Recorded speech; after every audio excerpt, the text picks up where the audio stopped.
MSMotosuit Motocross TV.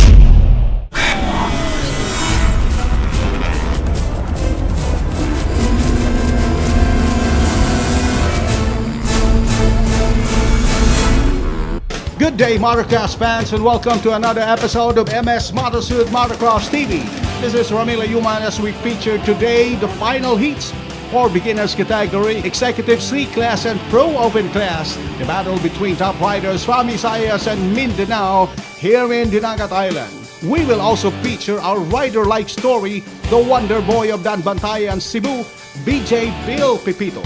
For the next 30 minutes, witness the thrills and spills of Motocross. I'd like to turn you over to Romel Manlosa and Butch Flores for more action of the fourth leg of MSMotosuit Motocross Dinagat Challenge.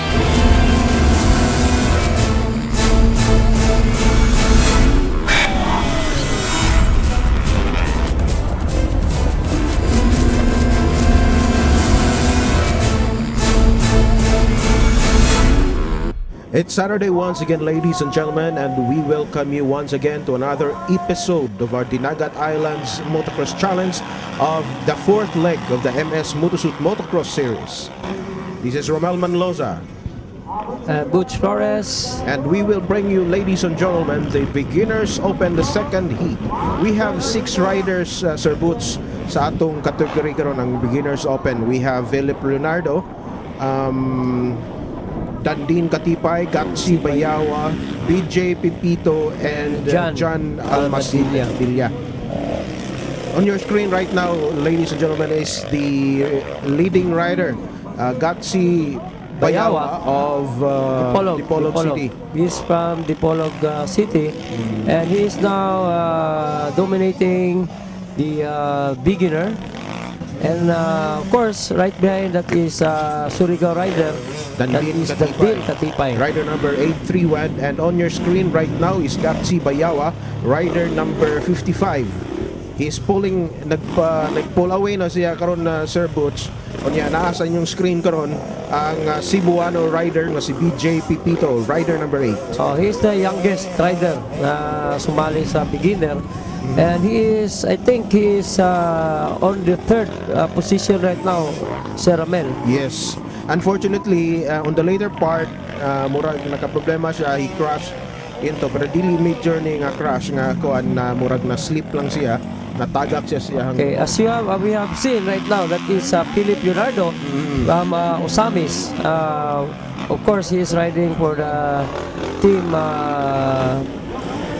Leonardo Racing. No, nakita ninyo mga Exxon ang there you go, si BJ Pepito na balance, nitagak siya sa iyang motorcycle, but wala siya injury. Muna nakapull away na si Gatsi Bayawa and into the checkered flag. Okay, here are the winners for the beginner. 5th placer John Almadilla, 4th BJ Pepito, 3rd Philip Leonardo, 2nd Gatsi Bayawa, and champion Dandin Katipay. Stand by for the Executive C second heat.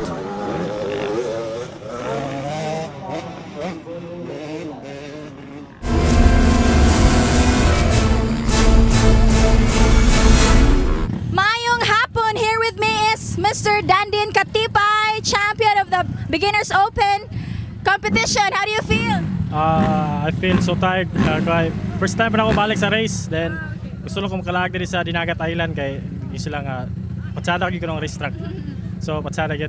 Okay, congratulations. Unsa man imong mahatag nga mga advice sa imong mga fellow riders? Okay, katong sa mga coming up riders, kuha lang stay happy sa pag-ride. Importante nga malingaw mo. Then stay away from drugs. Then focus kung unsa inyo ang mga goals. You wanna thank anyone?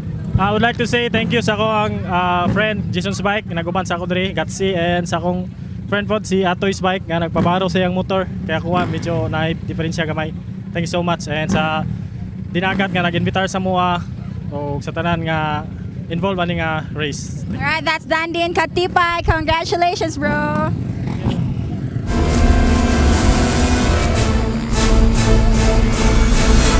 Since 1989, MS Motosuit seat cover is a byword among motocross enthusiasts. The original manufacturer in the country today of quality Motosuit seat cover. As the years gone by, MS Motosuit seat covers has retained its quality and its durability. MS Motosuit seat cover. It is safe for motorcycle lovers because of its grip seat that can hold a rider whether in a motocross competition or in an ordinary ride. MS Motosuit seat covers is also designed in all kinds of weather condition. MS Motosuit seat covers, the design for your bike, suit for your life. MS Motosuit, suit for your life, design for your bike. MS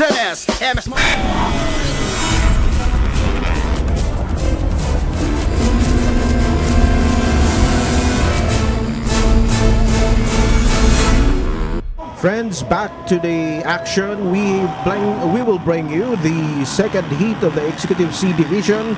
We have 6 riders at the start. Sir Boots? Yes, of course. We have here Rolando Hilia, Jorlan, Pupit Preyas, Rosel Gungov, Alex Abalo, and Noli Rom. And before anything else, Sir Ramel, we would like to greet, of course, our big boss, our friend, rider, good friend of us. I would like to greet Sir Benji Ecleo. Good day. Good day to you. Happy watching. And of course, we would like to extend our thanks to Sir Benji. And of course, the president of Diwis Club ng Dinagat, Bombi Sareta. Thank you. At saka kay Jorlan Badigan, he's one of the organizers. Thank you. Okay, thank you very much for watching and for hosting this event at Dinagat Island. We have at your screen is rider number 2. Is Hilia Hilia. Frias. No, Sorry. yes. It's This one and at your screen right now is rider number 9, Rolando is Hilia. Dodong, Yeah. alias Dodong. Yeah. We have the white flag, meaning the last lap, and Dudong Hilia is on the lead. And he is one of the top rider ng Dinagat. He is rider of Sir Benji. He's the team captain, I believe, of the Yeah. team Dinagat. Yes. Yes. There you go.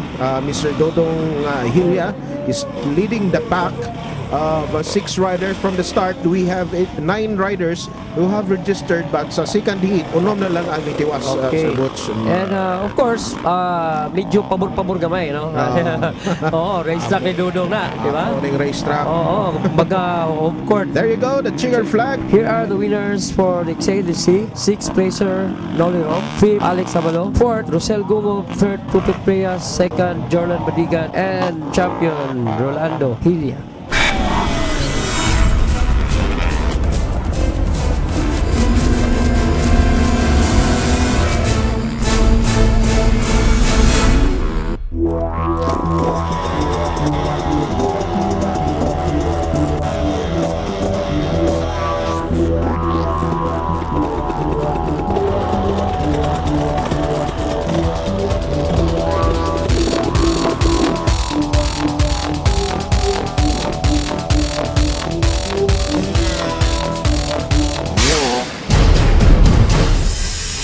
I'm BJ Pepito. I'm a motocross rider, and this is my story.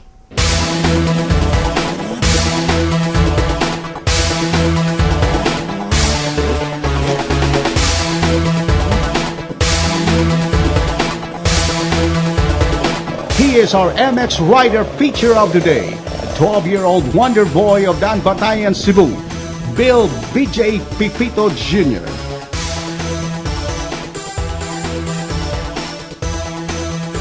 I'm BJ Pepito, rider number 8. I am 12 years old from Poblacion, Bantayan, Cebu. I am riding for 85cc category.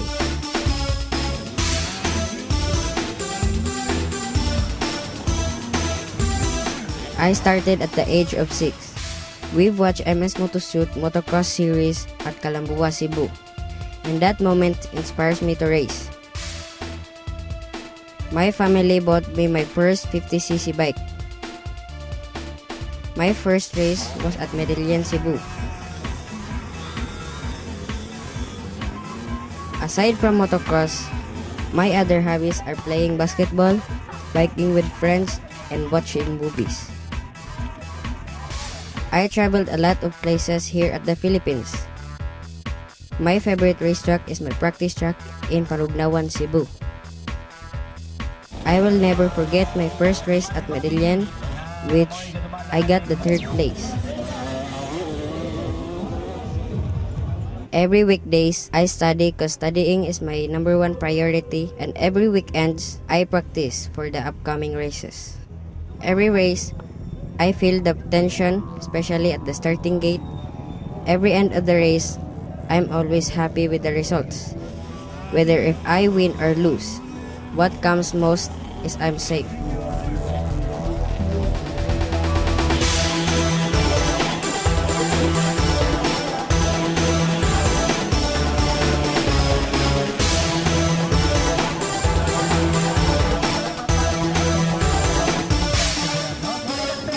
At the age of 6, when BJ Pipito started his motocross career in 50cc category, the first trophy he got was 3rd place and one of the race in Medellin, Cebu. With his consistent practice, mentored by his father and other professional riders, BJ Pipito excelled in the following years, grabbing the top position in 50 and 65cc class. These are some of his trophies and medals for the past 6 years competing in the said categories.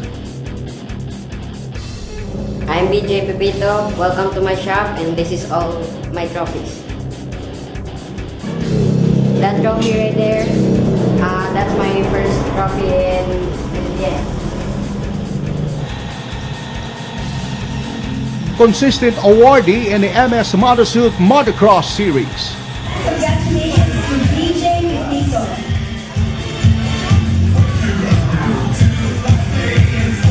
Once upon, thank you, MSMotosuit, for giving me this time when I played. I had so much memorable moments in my daily class. To aspiring TV riders, just a piece of advice. Never be discouraged if we meet obstacles. Like me, my secret weapon is prayer.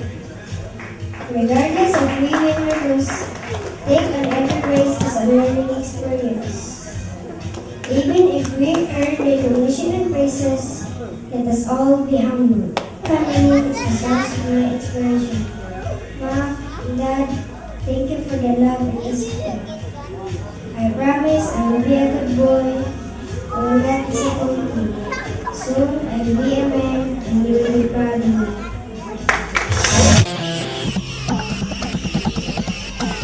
Every weekend, both BJ and his father Bill Sr.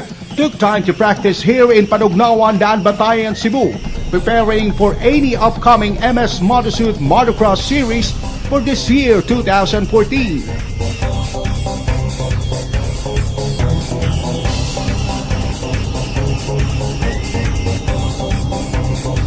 Pagsugod ni BJ ani nga sports, since 6 years old pa siya, akong suporta na agad pirmi sa iya.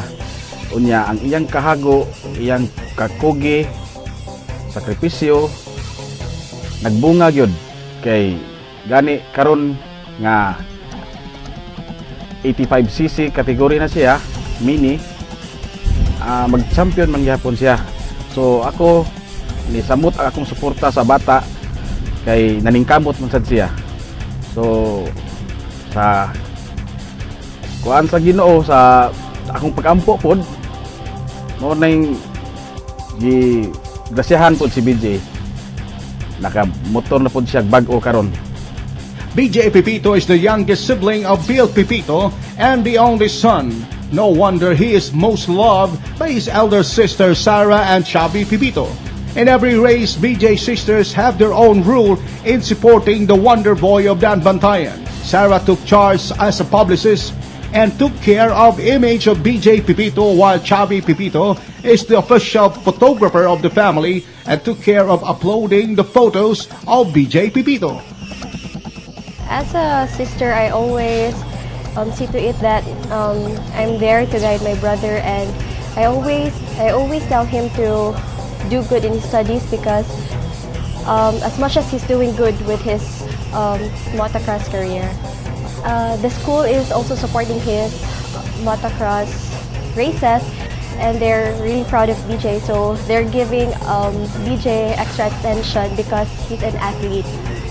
BJ is really good in his drawing, and he draws a lot, and his works or his outputs are recognized by his school. Actually, he represented his school a lot of times already. Now I'm in my 4th year, and I'm trying to balance my time with my thesis, and of course, if there's time, I want to go with BJ's race because it's a must, and this little boy is really paki-ate. So as much as possible, I want to go with him during his race to support. Me, I'm the photographer. Yes, I'm the official photographer of Soljay Sports.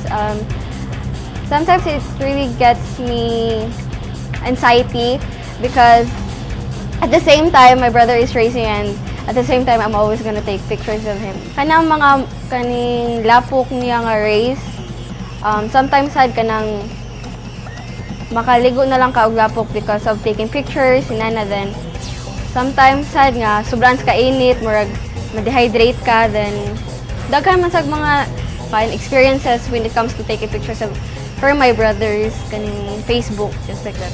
Also website. Yes, i-upload sa Facebook. Oh, mostly daghan sa like.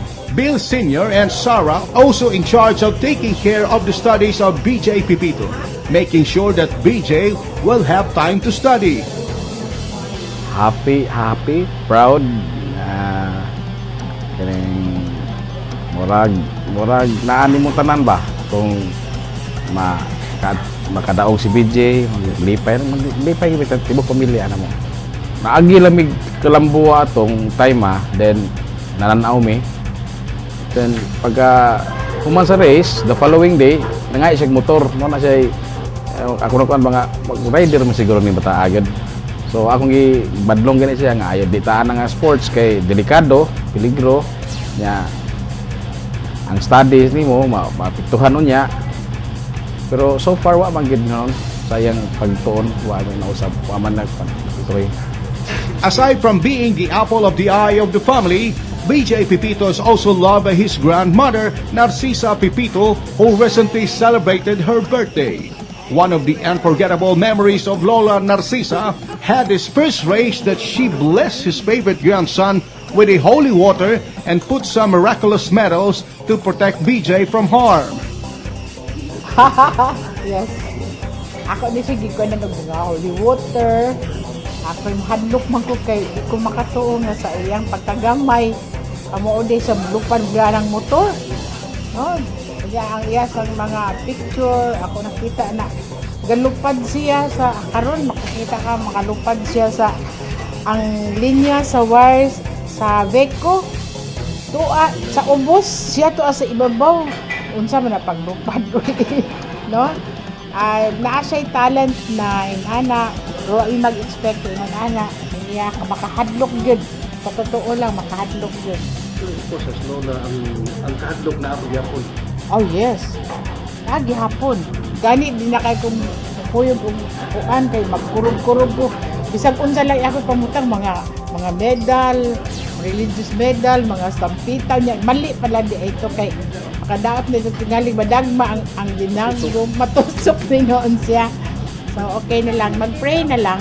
Ako sa inyo na pray dong ha before ka mo start sa inyong game.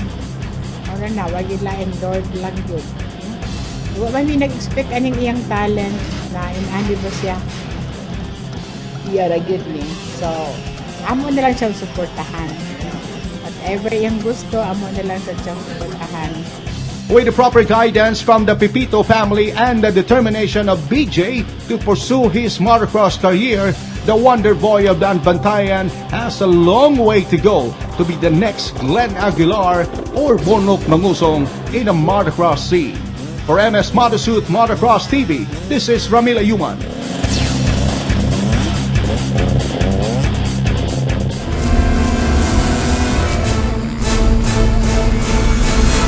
Since Since 1989, MS Motosuit seat cover is a byword among motocross enthusiasts. The original manufacturer in the country today of quality Motosuit seat cover. As the years gone by, MS Motosuit seat covers has retained its quality and its durability. MS Motosuit seat cover.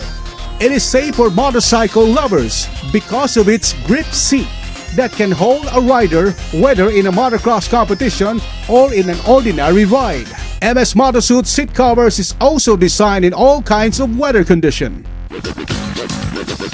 MS Motosuit seat covers, the design for your bike, suit for your life. MS Motosuit, suit for your life, design for your bike. MS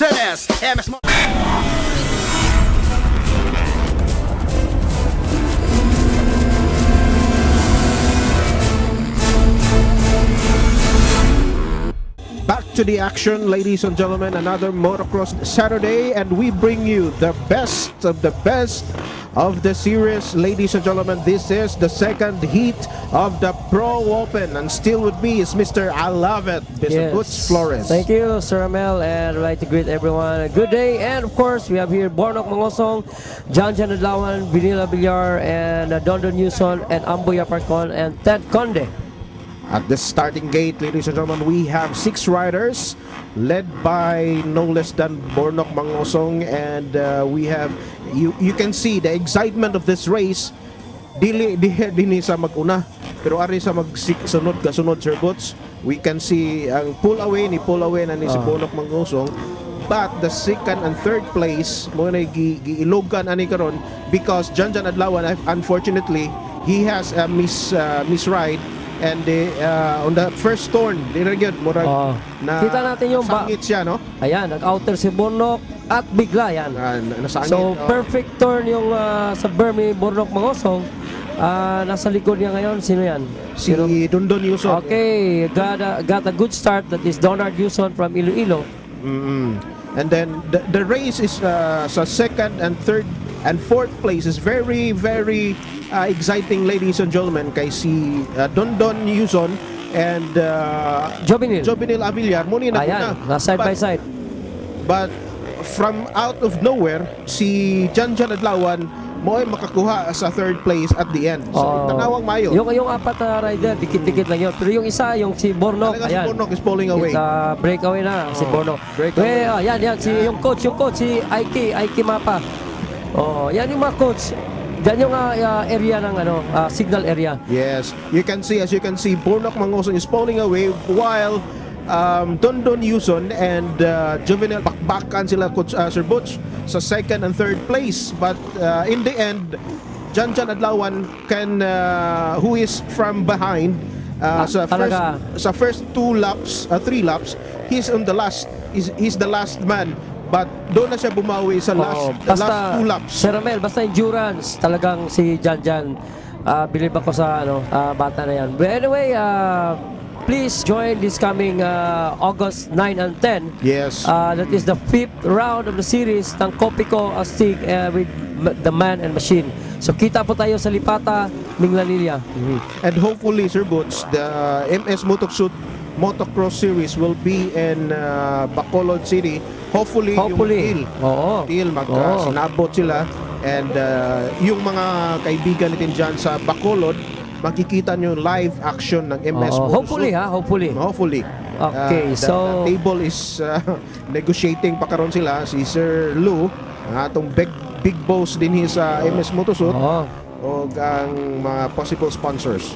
Thank you pala kay Mr. Lou Ornopia of MS Motosuit. But anyway, katatapos na namin magkarera sa Osamis. I would like to, on behalf of the riders and me, we would like to thank, of course, Dr. Chad Leonardo for inviting us, and lahat, accommodation, meals, and everything. Thank you, Doc. Okay, you can see we are at the end of the 6th and 7th and the final lap of this Pro Open Division. On your screen, ladies and gentlemen, is Dondon. That's Dondon Yuson. Nabiyaan na siya ni alam mo, Jovenil Avillar, no? Jovenil Avillar is pulling away. Nag-breakaway na kay Dondon. Alam mo, bago lang yun na naka-recover si Dondon. Kay head injury na. Okay. So anyway, balik karera naman si Dondon. And I don't think so na nakasali dyan si Ted Conde. No, parang wala na si Ted Conde, but he is still including in this race. Kasali siya sa pro, si Ted Conde. Ted Conde is naasa, but he didn't finish. Okay. Hanggang ano lang siya, fourth lap lang siya, but he didn't finish the rest of the... By the way, Sir Ramel, salamatan ko si Ted. Ted Conde, thanks for the dinner, bro. Okay, we are nearing the white flag and still Bornok Mangosong is pulling away. This is the... Yan, kumukuha ng buwelo, sir. Oo, wala na. Sa checkered flag na tayo eh. Kumukuha ng buwelo si Bornok. Yan, makita no yung showtime niya. Ayan, talaga perfect talaga yung whip ni Bornok Mangosong. Yan. And it's done for the pro. So here are the winners for the pro. 6, we have Ted Conde. 5th, Amboy Aparcon. 4th, Dondon Yuson. 3rd, Vinil Abillar. 2nd, John Adlawan. And the champion goes to Bornok Mangosong. Congratulations to Bornok Mangosong. Watch next Saturday as we bring you another daredevil action on the racetrack. This is your host, Romel Manloza. And with me is Mr. I Love It. Yes, thank you. And this is your host, Mr. Boots Flores. Dagang salamat ug maayong adlaw kanato tanan.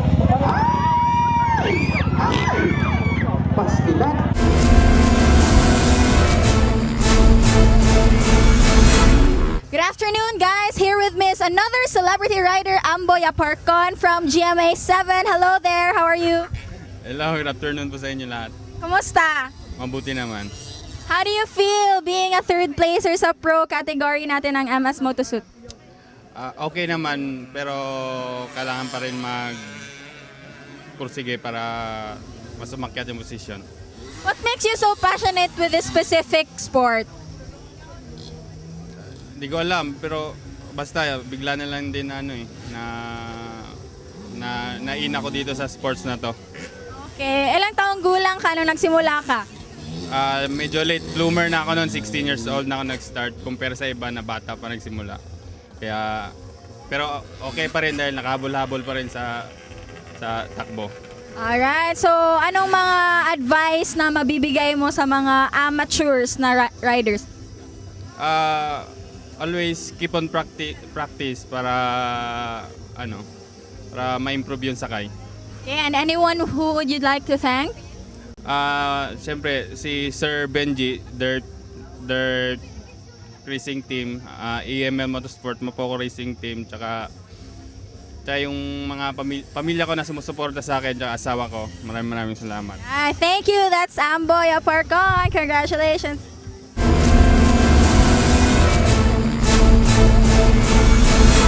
Since 1989, MSMotosuit seat cover is a byword among motocross enthusiasts. The original manufacturer in the country today of quality motorsuit seat cover. As the years gone by, MSMotosuit seat covers has retained its quality and its durability. MSMotosuit seat cover.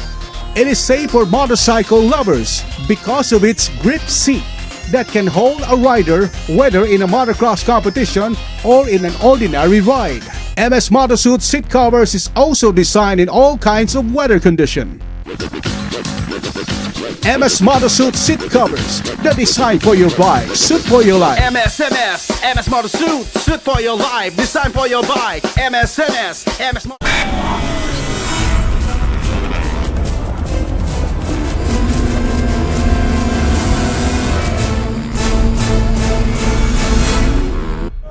MSMotosuit Motocross Series would like to thank the following: ASC Prime Trade Incorporated, Leo Vince, SSS Sprocket, Excel Asia, D-Stone,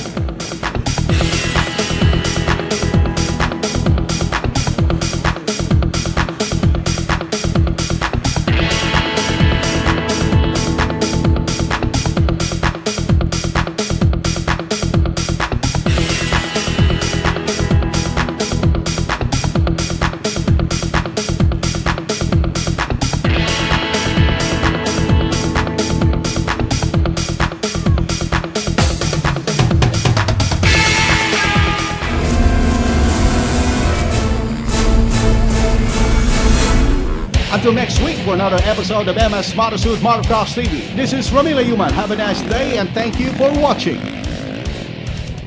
MS Motosuit Motocross TV.